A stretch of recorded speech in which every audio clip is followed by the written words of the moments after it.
Bonsoir à tous et à toutes. Soyez les bienvenus. En premier, j'aimerais m'excuser. Malheureusement, le français, ce n'est pas ma langue maternelle.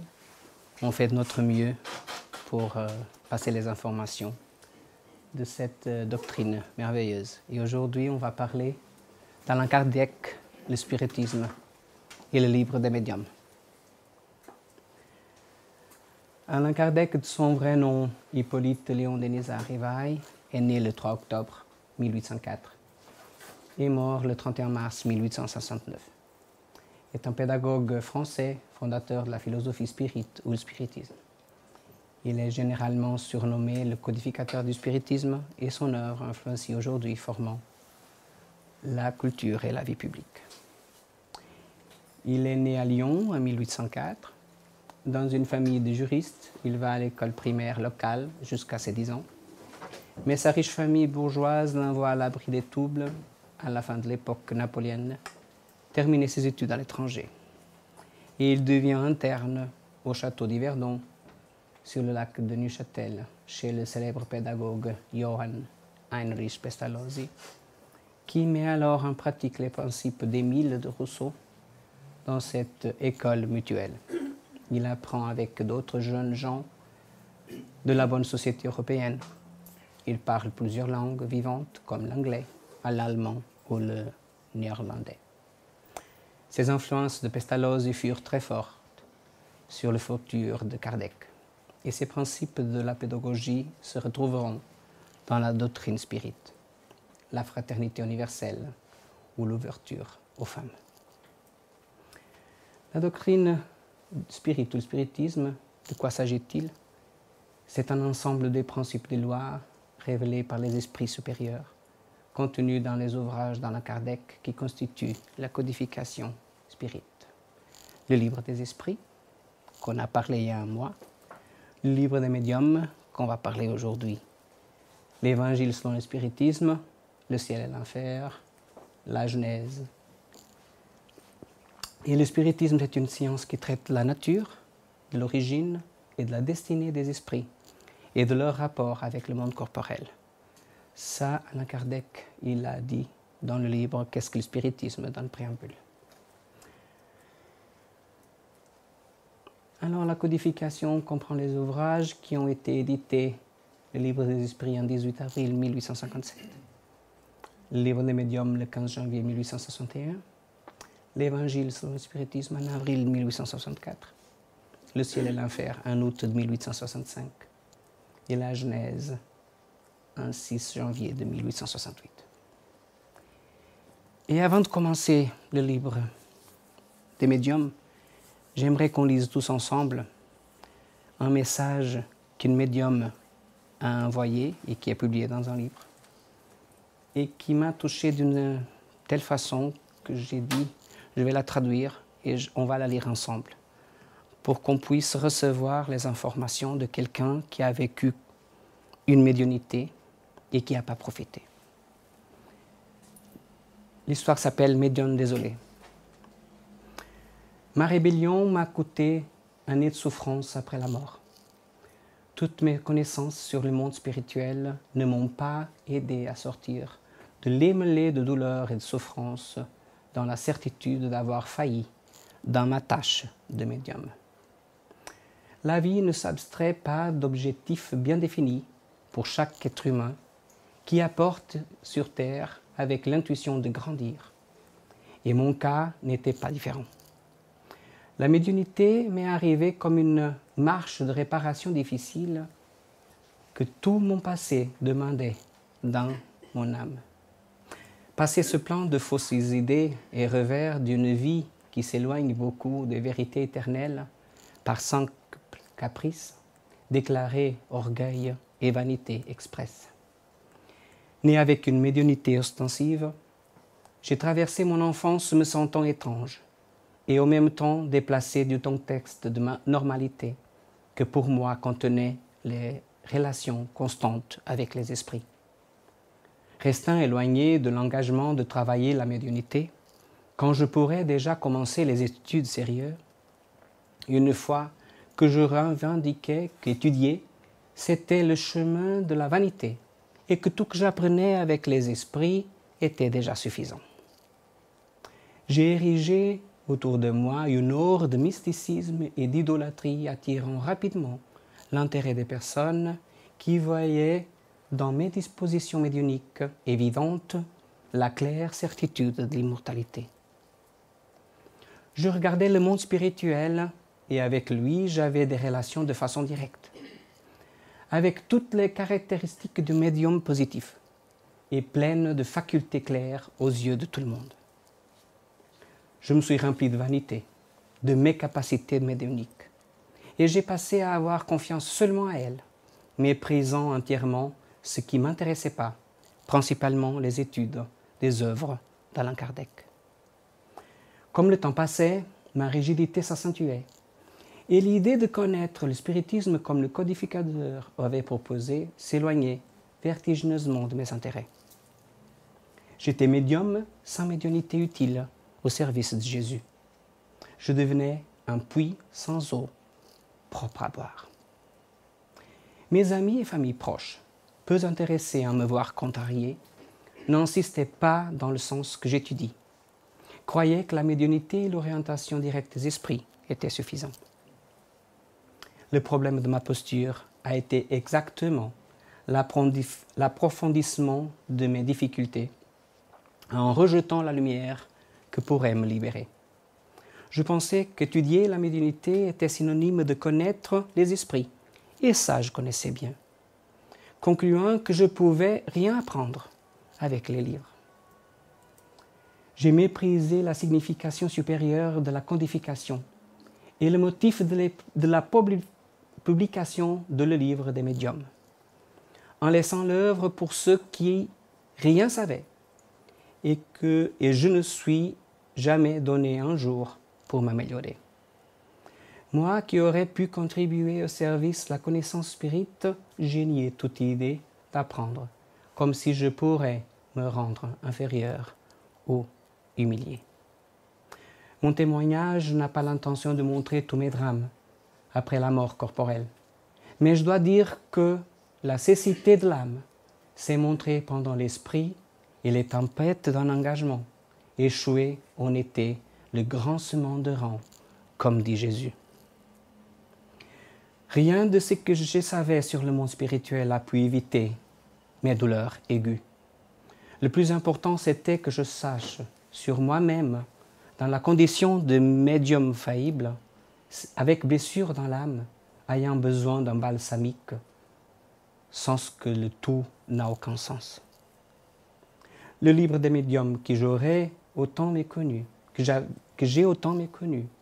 contient toutes les informations morales des vraies relations des médiums avec les esprits supérieurs.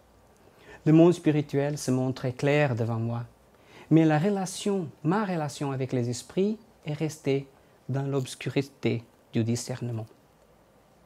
Pour plus de 60 ans, je me suis cru orienté par des guides spirituels et ne m'a jamais passé dans mon esprit de demander le pourquoi de ces guides ne m'incitaient pas à étudier et au progrès moral de moi. Ce n'étaient pas des guides, étaient des esprits intéressés en ses propres manipulations pour me laisser à la miséricorde de ses caprices. À la fin, c'était plus facile pour ma personnalité de recevoir des instructions sans avoir besoin de lire ou d'étudier une ou plus œuvres sérieuses.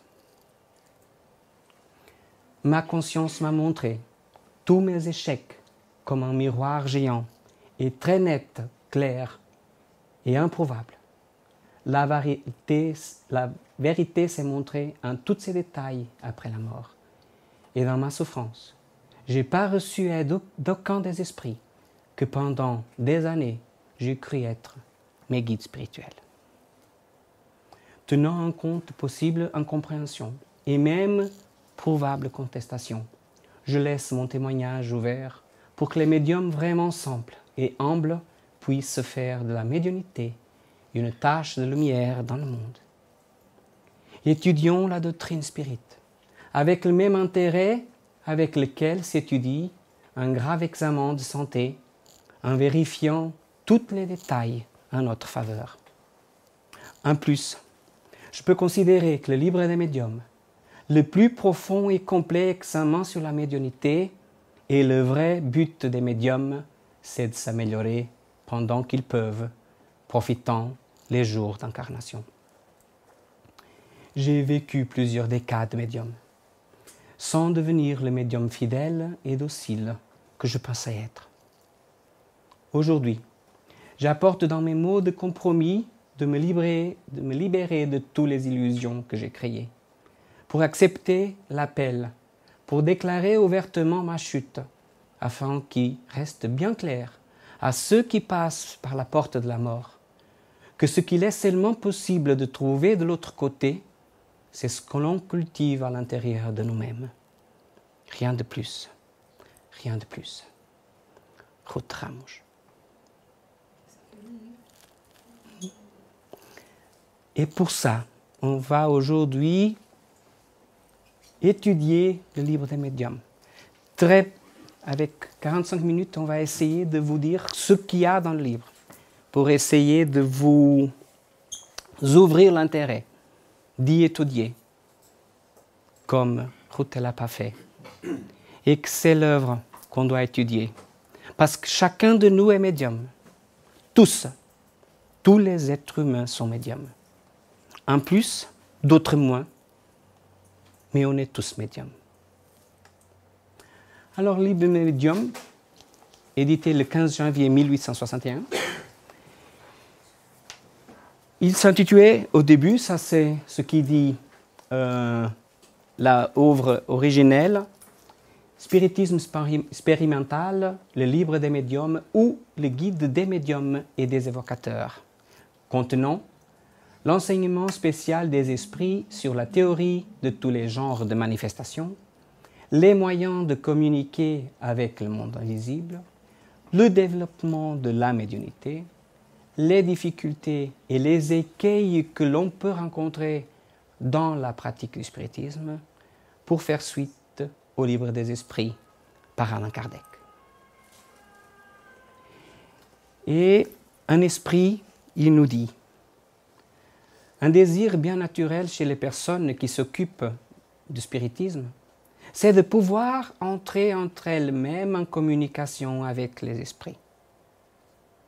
C'est à leur aplanir la route que cet ouvrage est destiné, en les laissant profiter du fruit de nos longues et laborieuses études, car on s'en ferait une idée très fausse si l'on pensait que peut-être expert en cette matière, il suffit de savoir poser les doigts sur une table pour la faire tourner ou tenir un crayon pour écrire.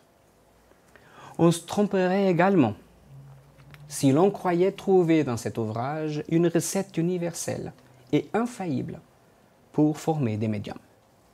Bien que chacun renferme en soi-même le germe de qualités nécessaires pour le devenir, ces qualités n'existent qu'à des degrés très différents. Et leur développement tient à des causes qu'il ne dépend de personne de faire naître à volonté. Les règles de la poésie, de la peinture ou de la musique ne font ni des poètes, ni des peintres, ni des musiciens, de ceux qui n'en ont pas le génie. Elles guident dans l'emploi de facultés naturelles. Il est de même de notre travail. Son objet est d'indiquer les moyens de développer les facultés médiumniques autant que le permettent les dispositions de chacun, et surtout d'en diriger l'emploi d'une manière utile lorsque la faculté existe. Mais là n'est point le but unique que nous nous sommes proposés. Comme on voit là, l'œuvre, ce n'est pas non plus quelque chose qui va nous faire devenir de nous un médium du genre d'Ivaldo ou Chico. C'est exactement, Chico Xavier, il avait presque toutes les médiumnités qu'on va parler après. Divaldo, il est un maître de psychophonie et psychographie. Il écrit des livres et des livres et des livres. Mais s'il n'avait pas ces facultés avec lui, ce n'était pas en lisant le livre des médiums qu'il allait les acquérir.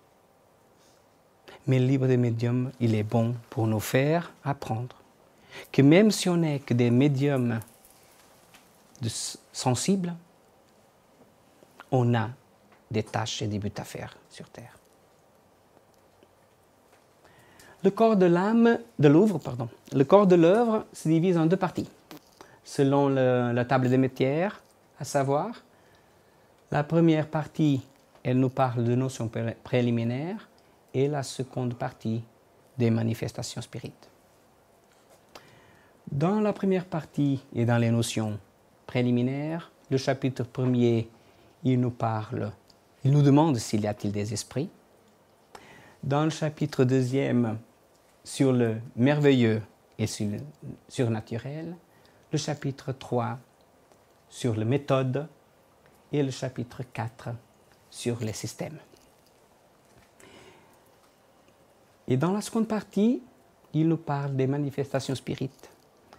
Le chapitre 1er d'action des esprits sur la matière, le chapitre 2e sur des manifestations physiques et les tables tournantes, le chapitre 3e sur les manifestations intelligentes, le 4e sur les théories des manifestations physiques, les mouvements et soulèvements des bruits, l'augmentation et diminution du poids du corps.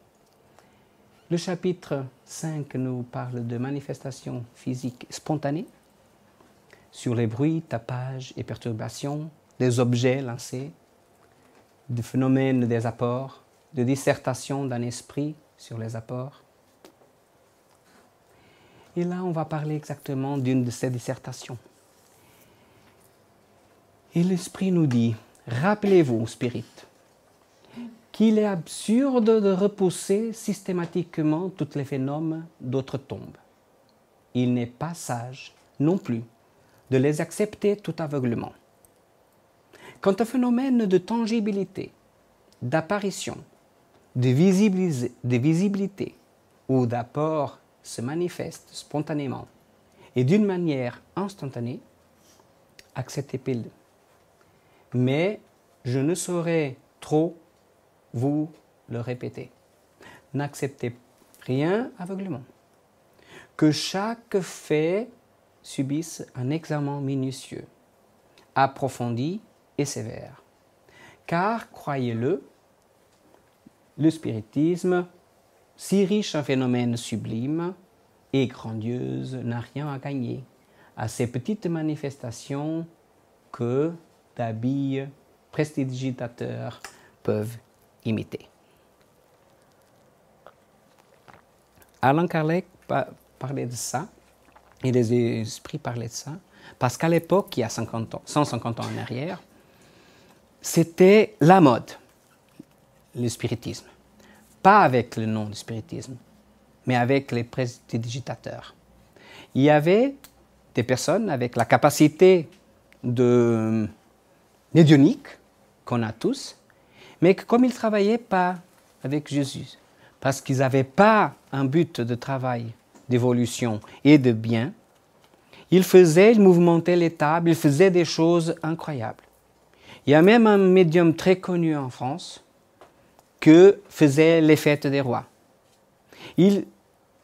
C'était, depuis même Harold, il parle de ça, il avait la capacité de faire brûler ou pas une feuille de papier.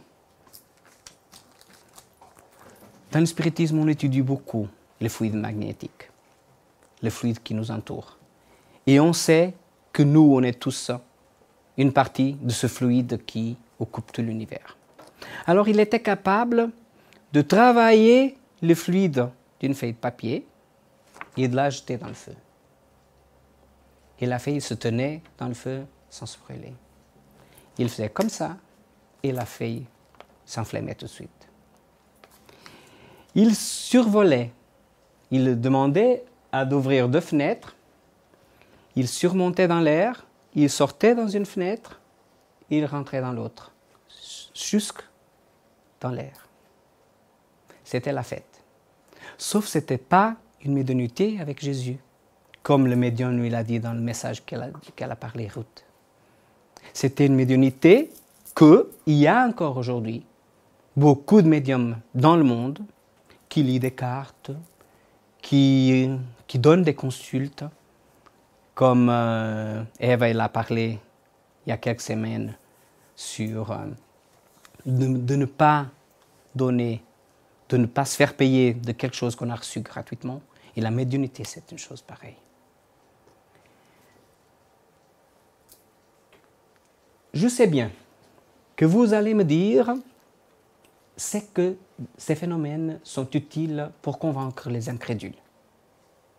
Mais sachez que si vous n'aviez pas eu d'autres moyens de conviction, vous n'auriez pas aujourd'hui la 100e partie des esprits que vous avez. Parlez au cœur. C'est par là que vous ferez la plus des conversions sérieuses.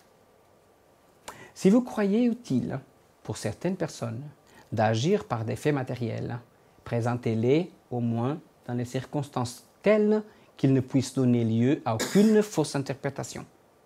Et surtout, ne sortez pas des conditions normales de ces faits, car les faits présentés par des mauvaises conditions fournissent des arguments aux incrédules au lieu de les convaincre.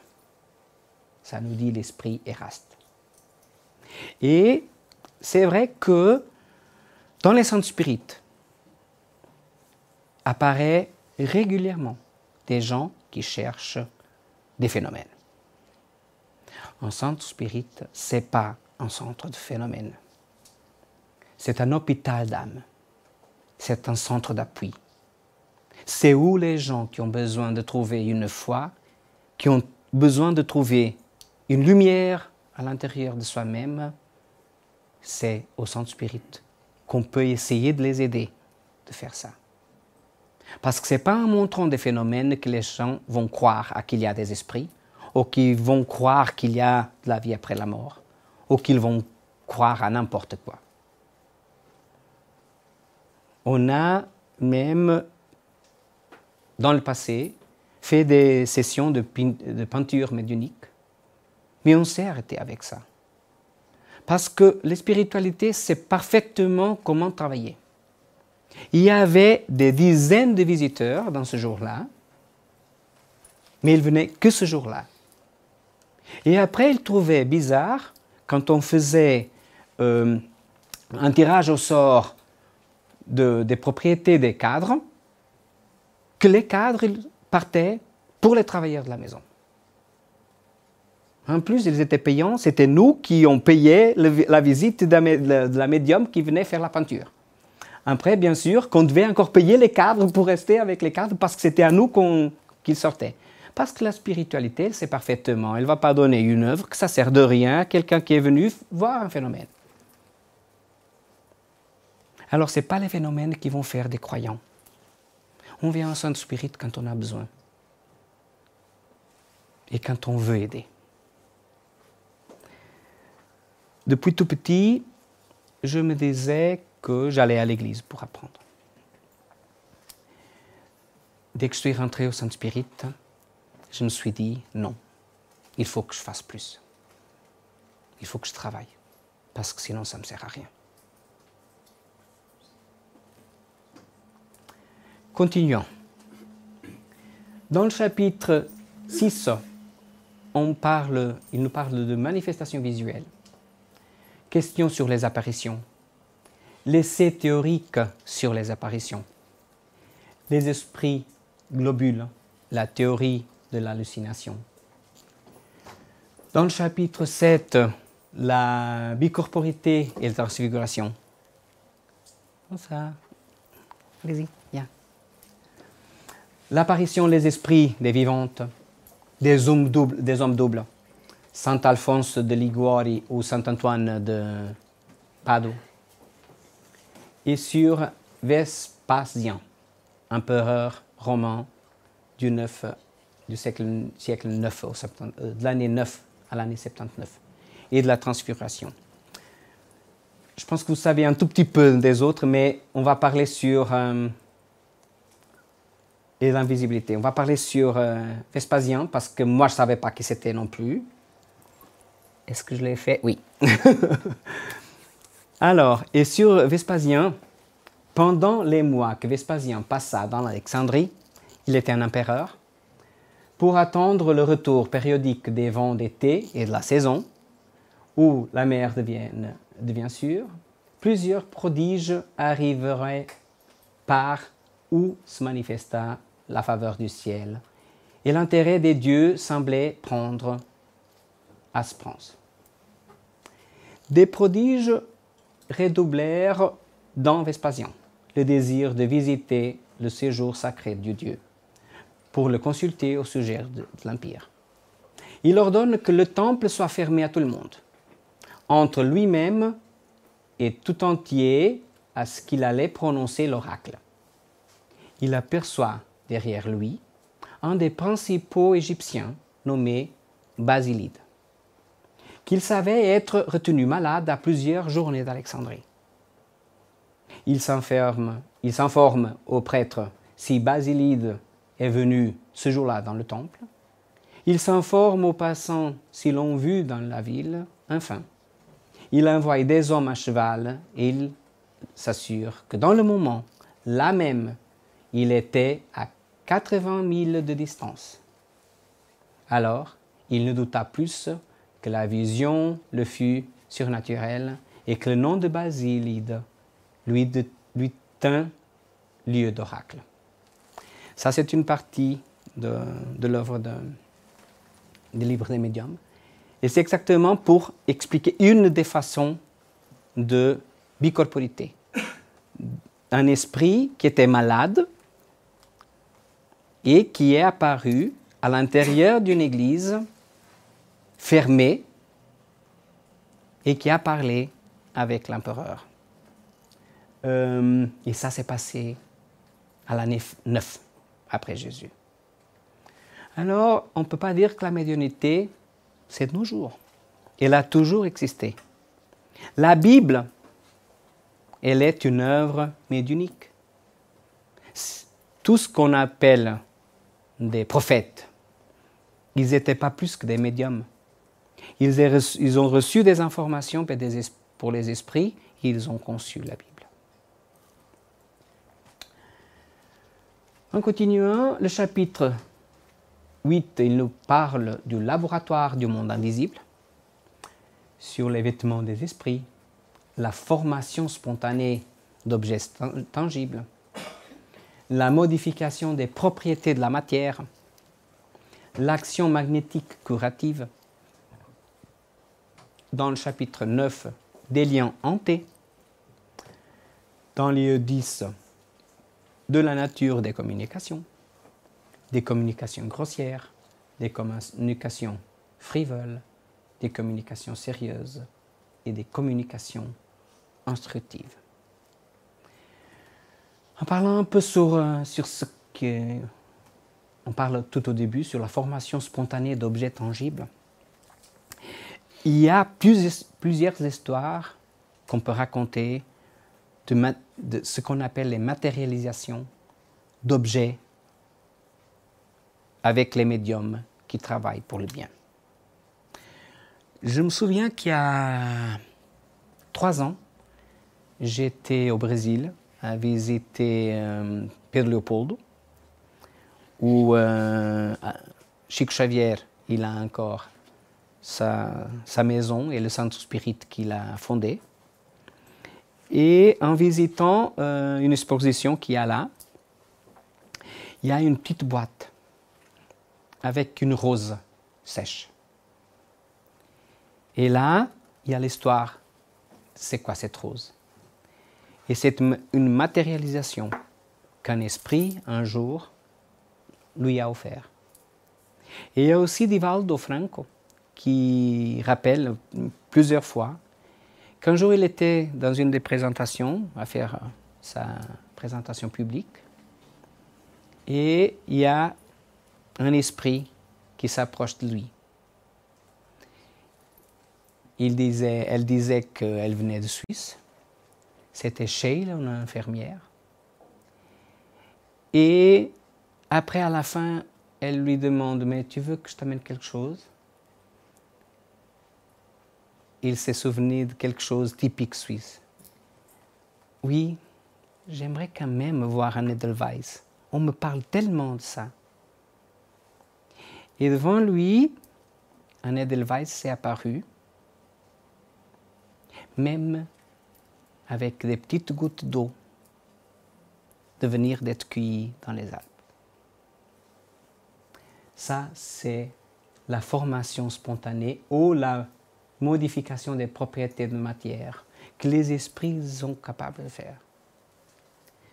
Les études scientifiques sur le spiritisme et comment les esprits arrivent à le faire, on ne sait pas. On est très loin de ces connaissances scientifiques pour arriver à comprendre comment un esprit arrive à changer un fluide. Mais comme je vous avais dit au début, en entendant de ces jours une présentation de Harold, il disait « il n'y a que deux choses dans l'univers. L'esprit de chacun de nous, et du fluide, le fluide cosmique. Et Dieu qui gère tout ça. Mais les deux choses, on sait que notre corps, c'est une partie de ce fluide qui a été élaboré, créé de façon à avoir un corps. Et tout, la matière, le liquide, tout ce qu'on voit, tout ce qu'on touche, ce n'est pas de la matière.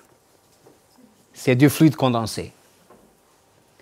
Alors, et ce que les esprits, ils ont la capacité, c'est de prendre ce fluide, une fois qu'ils connaissent comment le faire, c'est de prendre ce fluide, le changer de forme et le remettre dans l'autre place.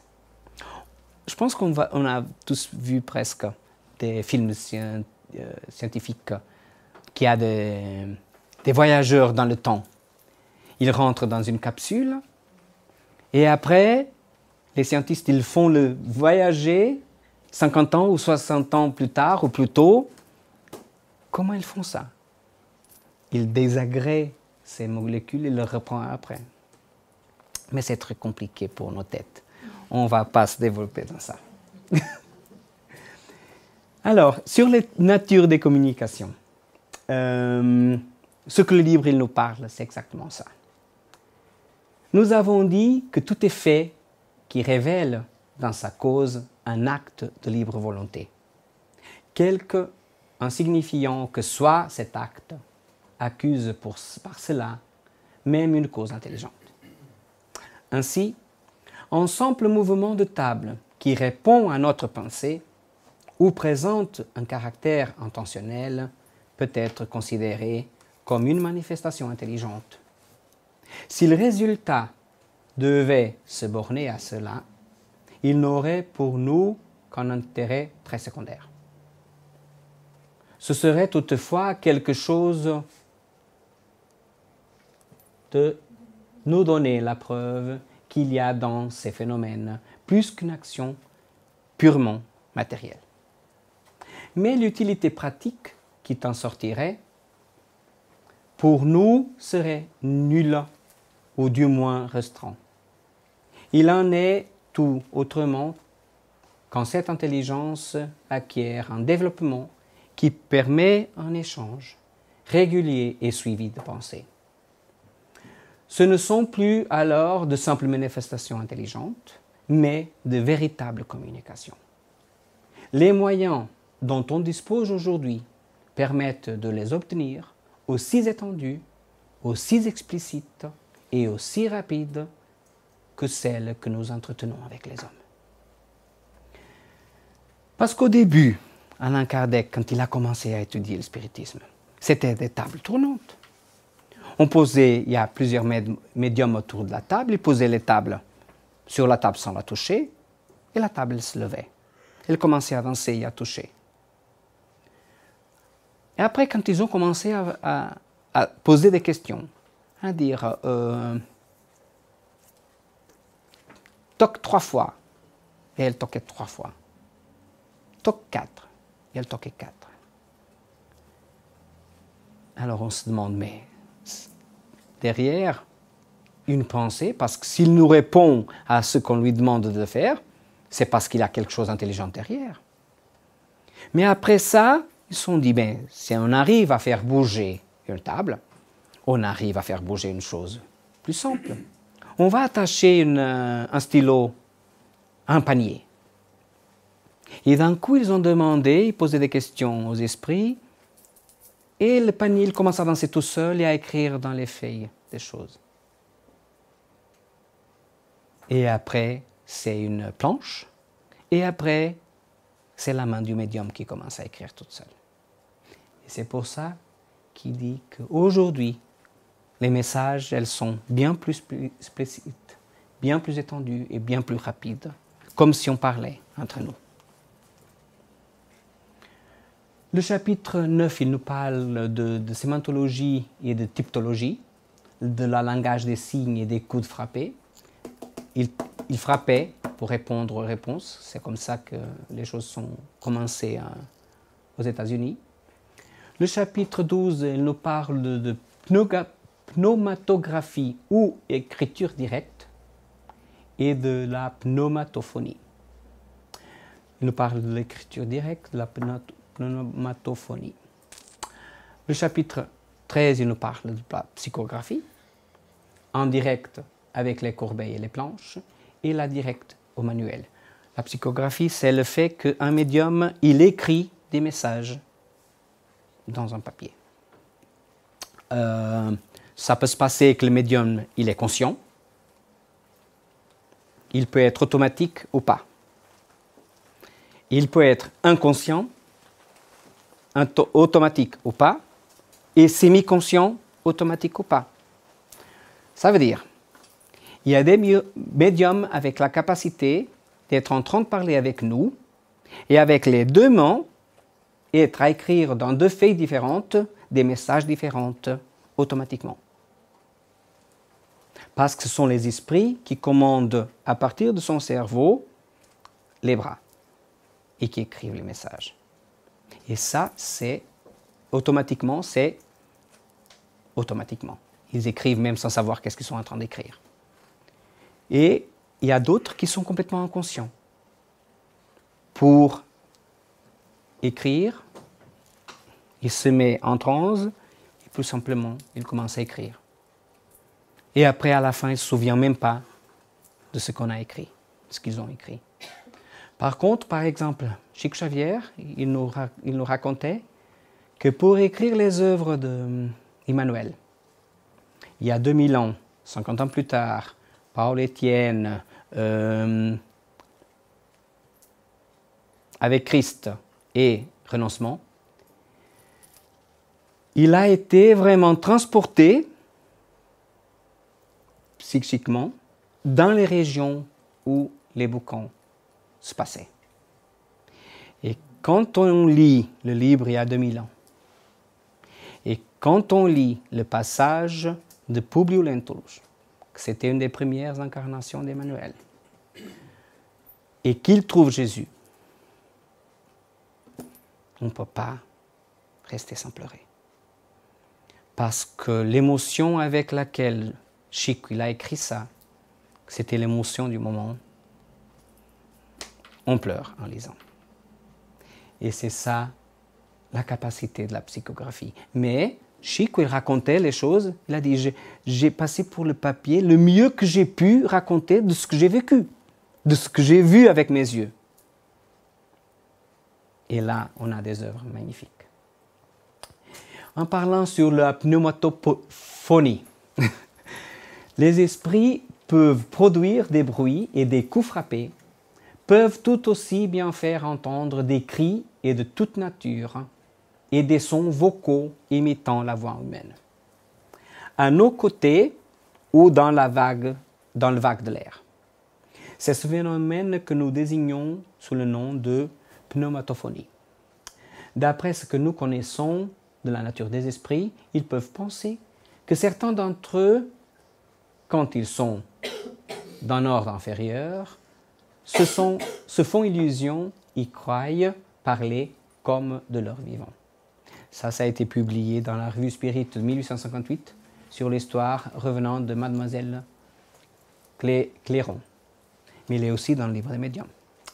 Il faudrait toutefois se garder de prendre avec des voix occultes tous les sons qui n'ont pas de cause connue ou de simples tentements d'oreille, et surtout de croire qu'il n'y a la moindre vérité dans la croyance vulgaire, que l'oreille qui tente nous avertit, qu'on parle de nous quelque part.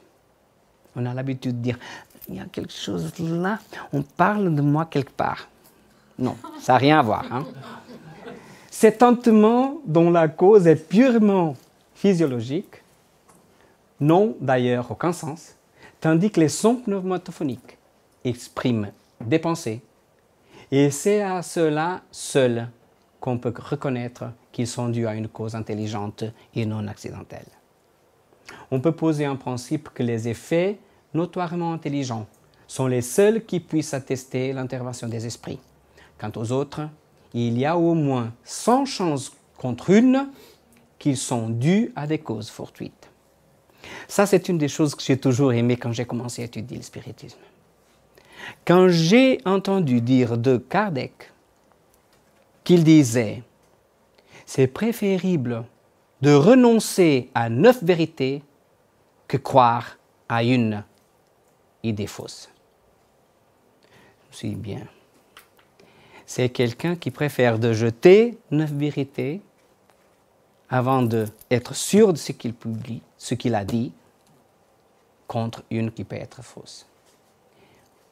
Et les œuvres de Kardec sont tous écrites avec des études comme il faut. Le chapitre 14, il nous parle des médiums. Des médiums à effet physique, des personnes électriques, des médiums sensitifs et impressibles, des médiums auditifs, des médiums parlants, des médiums voyants, des somnambules, des médiums guérisseurs et des médiums pneumatographes. Et je pense qu'on a tous une idée de ce qui c'est, toutes les choses, sauf peut-être les personnes électriques. Hein? Alors on parlera des personnes électriques. Et c'est à cette catégorie de médiums que sembleraient appartenir les personnes douées à une certaine dose d'électricité naturelle, véritable tourpille humaine, produisant par la simple contact tous les effets d'attraction et répulsion. On aurait tort cependant de les regarder comme des médiums car la véritable médiumnité suppose l'intervention directe dans l'esprit. Or, dans le cas dont nous parlons, des expériences concluantes ont prouvé que l'électricité est l'unique agent de ces phénomènes. Cette faculté bizarre, qu'on pourrait presque appeler d'une infirmité, peut quelquefois s'allier à la médiumnité, comme on peut le voir dans l'histoire de l'esprit frappeur de Berchtesgaden, mais souvent elle est complètement indépendante. Ainsi que nous l'avons dit, la seule preuve d'intervention des esprits, c'est le caractère intelligent des manifestations. Toutes les fois que ce caractère n'existe pas, on est fondé à les attribuer à une cause purement physique. La question est de savoir si les personnes électriques auraient une aptitude plus grande à devenir médium à effet physique, et nous le pensons, mais ce serait un résultat d'expérience. Parce que si vraiment l'électricité de la personne, ça ne sert à rien de bien, si ça sert seulement à donner des chocs aux autres ou à faire bouger un stylo de gauche à droite, est-ce que ça sert à quelque chose? Mais Kardec, il a étudié ça aussi. Le chapitre 15, il nous parle des médiums écrivains ou psychographes, les médiums mécaniques, les médiums intuitifs, les semi-mécaniques, les inspirés, les médiums à pressentiment. Il nous parle dans le chapitre 16 des médiums spéciaux, des aptitudes spéciales des médiums, des tableaux synoptiques, différentes variétés de médiums et des variétés de médiums écrivains. Comme je disais au début, Chic Xavier, elle avait presque toutes les médiumnités. Une une de celles que je trouvais que c'était une des plus impressionnantes, c'était qu'il recevait des centaines de lettres par jour, à partir d'un certain moment. Et tout simplement, quand les gens qui arrivaient avec tout le courrier pour le gérer, pour le traiter, il posait les mains sur les lettres, il retirait une était dans la poche, il retirait une autre, il posait dans notre poche, une autre dans une autre poche. Celle-là, je l'ai résoudre moi-même. Il partait, il savait qu'est-ce qu'il était à l'intérieur de ces lettres. Comment? Ou pour l'énergie, ou pour la sensibilité, on ne peut rien dire. Dans le chapitre 17, il nous parle de la formation des médiums, du développement de la médiumnité, du changement d'écriture, de la perte et suspension de la médiumnité. Dans le chapitre 18, des inconvénients et dangers de la médiumnité, parce que c'est tout des choses bonnes. Hein? L'influence de l'exercice de la médiumnité sur la santé, l'idée sur le cerveau, l'idée sur les enfants. Le rôle des médiums dans les communications spirites, l'influence des esprits personnels, de l'esprit personnel du médium, le système des médiums inertes, l'aptitude de certains médiums pour les choses qu'ils ne connaissent pas, les langues, la musique, le dessin, et une dissertation d'un esprit sur le rôle des médiums.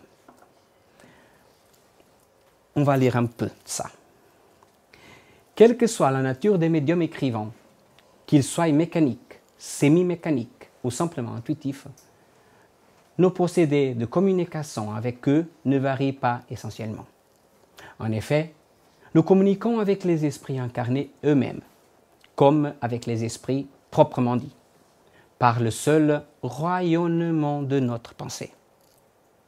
Nos pensées n'ont pas besoin du vêtement de la parole pour être comprises par les esprits. Et tous les esprits perçoivent la pensée que nous désirons leur communiquer. Par cela, seul que nous dirigeons cette pensée vers eux, et ce en raison de leur faculté intellectuelle. C'est-à-dire que telle pensée peut être comprise par tel et tel, suivant leur avancement, tandis que chez tel d'autre, cette pensée ne réveille aucun souvenir, aucune connaissance au fond de leur cœur ou de leur cerveau n'est pas perceptible pour eux. Dans ce cas, l'esprit incarné qui nous sert de médium est plus propre à rendre notre pensée pour les autres incarnés, bien qu'ils ne la comprennent pas, qu'un esprit désincarné ou peu avancé ne pourrait le faire. Si nous étions forcés de recourir à son intermédiaire, car l'être terrestre met son corps, son instrument à notre disposition, ce que l'esprit errant ne peut faire. Ça nous dit les esprits de Eraste et de Timothée. Et le chapitre 20, il nous parle de l'influence morale du médium, des questions diverses, de la dissertation d'un esprit sur l'influence morale, le chapitre 21 sur l'influence du milieu, le chapitre 22 de la médianimité chez les animaux, une dissertation d'un esprit sur cette question, le chapitre 23 de l'obsession, sur l'obsession simple, la fascination, la subjugation, les causes de l'obsession, les moyens d'y combattre. Et parlons-en un peu. Vous savez que nous puissions dans le cerveau du médium des éléments nécessaires pour donner à notre pensée une forme sensible et saisissable par vous. C'est à l'aide des matériaux qu'il possède que le médium traduit notre pensée dans le langage vulgaire. Eh bien, quel élément trouverions-nous dans le cerveau d'un animal? Y a-t-il des mots, des nombres, des lettres ou des signes quelconques similaires à ceux qui existent dans l'homme, même le moins intelligent? Cependant, diriez-vous que les animaux comprennent la pensée de l'homme? Ils la devinent même. Oui, les animaux comprennent certaines pensées, mais en avez-vous jamais vu les reproduire? Non. Concluons donc que les animaux ne peuvent nous servir d'interprètes. Pour résumer, l'effet médianique ne peuvent se manifester sans le concours conscient ou inconscient des médiums. Et ce n'est que parmi les incarnés, esprits comme nous, que nous pouvons rencontrer ceux qui peuvent nous servir des médiums. Quant à dresser des chiens, des oiseaux et autres animaux pour faire tel ou tel exercice, c'est votre affaire et non le nôtre. C'est ça qui dit Eraste aussi sur la médiumnité ou la médianimité dans les animaux. Le chapitre 24 nous parle d'identité des esprits, des preuves possibles d'identité, la distinction des bons et des mauvais esprits, la question sur la nature et l'identité des esprits. Le chapitre 25 sur des évocations, les considérations générales, les esprits que l'on peut évoquer, langage à tenir avec les esprits, l'utilité des évocations particulières, questions sur les évocations. Évocation d'animaux, évocation des personnes vivantes et télégraphie humaine. Quand on parle d'évocation, on parle de ceux qui a, entre guillemets, presque fait que la religion catholique n'accepte pas les communications avec les morts. Parce qu'à l'époque, Moïse, il a dit que toute communication avec mort était interdite parce que tout le monde, avant d'acheter une voiture, entre guillemets, parce qu'à l'époque, il n'y avait pas de voiture, mais pour acheter un cheval, pour se marier, pour faire n'importe quoi, il fallait demander aux esprits si on pouvait le faire. Alors, on invoquait les esprits pour n'importe quoi. Dans le chapitre 26, il y a des questions qu'on peut adresser aux esprits, des observations préliminaires, des questions sympathiques ou antipathiques aux esprits, des questions sur l'avenir, des questions sur l'existence passée et future, questions sur l'intérêt moraux et matériel, questions sur la sorte des esprits, questions sur la santé, questions sur l'invention et les découvertes, questions sur les trésors cachés, questions sur d'autres mondes, mais ça ne veut pas dire que les esprits vont répondre. Je m'accélère un peu parce que le temps il arrive. Dans le chapitre 27, des contradictions et des mystifications. Les contradictions, les mystifications. Dans le chapitre 28 sur le charlatanisme et la jonglerie. Sur les médiums intéressés, les fraudes spirites. Dans le chapitre 29 sur les réunions des sociétés spirites, ce qu'on est, un groupe spirit. Les réunions en général des sociétés proprement dites. Et les sujets des études et les rivalités entre les sociétés. Il nous parle un peu de tout ça. Encore dans le chapitre 30 sur le règlement de la Société parisienne des études spirites. Elle a été le premier groupe spirit au monde. C'était vraiment la Société parisienne des études spirites. Dans le chapitre 1er, le but et formation de sa société. Dans le 2e, administration. 3e, les séances. 4e, les dispositions diverses. Et sur ces instructions que les esprits ils ont données, que les centres spirites se gèrent. Le chapitre 31 sur dissertation des esprits, spirites, sur le spiritisme, sur les médiums, sur les réunions spirites, sur les communications apocryphes. Et dans le chapitre 32, il y a un vocabulaire spirit. Juste pour petite information, qu'est-ce que c'est éracité? C'est l'état des esprits errants, c'est-à-dire non incarnés pendant intervalle de leurs existence corporelle. Qu'est-ce que c'est un esprit? Dans le sens spécial de la doctrine spirite, les esprits sont les êtres intelligents de la création qui peuplent l'univers en dehors du monde matériel et qui constituent le monde invisible. Ce ne sont point d'êtres d'une création particulière, mais les âmes de ceux qui ont vécu sur la terre ou dans d'autres sphères et qui ont quitté leur enveloppe corporelle. Qu'est-ce que c'est frappeur? La qualité de certains des esprits frappeurs sont ceux qui révèlent leur présence par des coups et des bruits de diverses natures. Qu'est-ce que c'est médianique? Qualité de puissance des médiums, faculté médianique. Médianimique, c'est comme ça. Et c'est en effet la facilité avec laquelle certaines personnes acceptent ce qui vient du monde invisible sous le couvert d'un grand nom, qui encourage les esprits trompeurs. c'est à déjouer les Russes de ce qu'il faut appliquer toute son intention et qu'on ne peut y parvenir qu'à l'aide de l'expérience acquise par une étude sérieuse. Aussi répétons-nous sans cesse, étudier avant de le pratiquer, car c'est le seul moyen de ne pas acquérir l'expérience à vos dépens. Ça veut dire, s'il vous plaît, ne faites pas des sessions médiumniques à la maison. C'est pas l'endroit. En lisant ce livre, vous allez apprendre que les risques de faire des traitements à la maison, de soi-disant des guérisons à la maison, des réunions médiumniques à la maison, ça peut avoir engendré des problèmes graves. Les esprits annoncent que le temps marqué par la Providence pour une manifestation universelle sont arrivés. Et qu'en étant les ministres de Dieu et les agents de sa volonté, leur mission c'est d'instruire et d'éclairer les hommes en ouvrant une nouvelle ère pour la régénération de l'humanité. La doctrine spirit a donc de particulier ce qui caractérise cette révélation. C'est que la source en est divine, que l'initiative appartient aux esprits et que l'élaboration est le fait du travail de l'homme. C'est donc une vérité éternelle qui permet à l'homme de savoir quel est son avenir et le moyen d'y parvenir, conscient que la souffrance reste un puissant levier corrigeant nos erreurs et nos manquements. La connaissance de la doctrine spirit permettra une évolution collective, orientée vers la fraternité et la charité, vers le bien, le beau et le juste.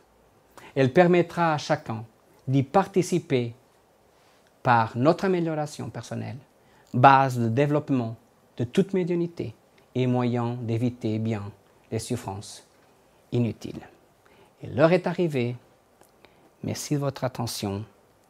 Une bonne semaine à tout le monde. Avec Jésus, toujours. J'ai dépassé mon temps, mais il y a des questions. Quelqu'un va poser une question? Ta date, elle est retournée en 2015. Ah bah oui, elle est retournée en 2015. C'est vrai. Eh bien, je rappelle juste que comment Ruth Ramouche, dans l'histoire qu'elle a racontée de sa vie, elle a terminé. La seule chose qu'on peut trouver de l'autre côté, c'est ce qu'on a acquéri à l'intérieur de nous-mêmes. Rien de plus. Rien de plus. Quelle origine est Ruth Ramouche, portugaise, brésilienne? Brésilienne. Elle était brésilienne. Alors, on va faire notre prière.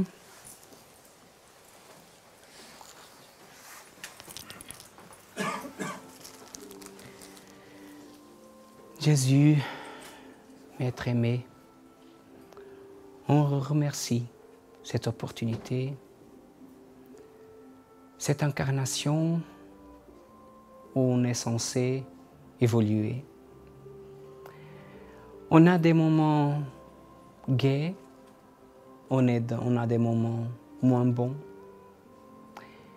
mais on sait, Jésus, que tout passe dans la vie et que tous ces moments qu'on passe, c'est pour apprendre. C'est des marches à monter dans l'escalier de notre évolution.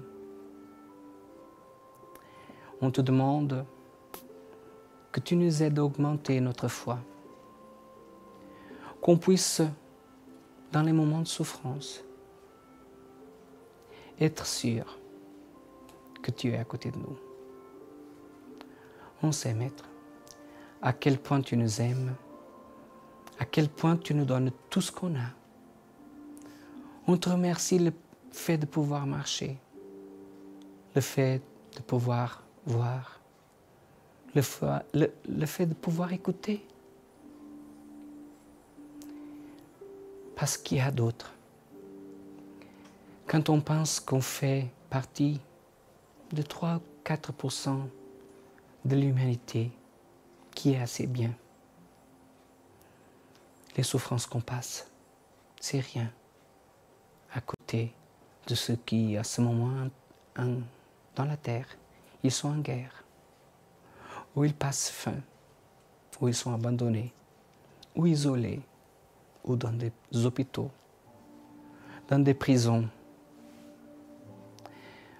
On vous demande, Maître, si on peut envoyer notre amour qui puisse s'ajouter au vôtre et qu'on puisse envelopper tous nos frères qui ont besoin de l'aide, tous nos frères qui ont besoin d'un soutien, tous nos frères qui ne croient même pas en toi, qui ne croient même pas en Dieu,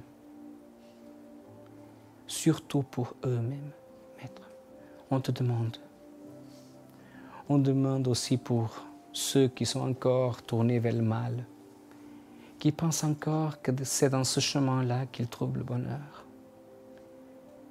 Et qu'avec toute la souffrance qu'ils ont un jour, ils vont voir qu'ils se sont trompés. Pour ton amour, on te remercie. Pour ta lumière, on te remercie. On te remercie pour ce coin où on peut se mettre ensemble, pensant à toi, en te priant. Merci Jésus.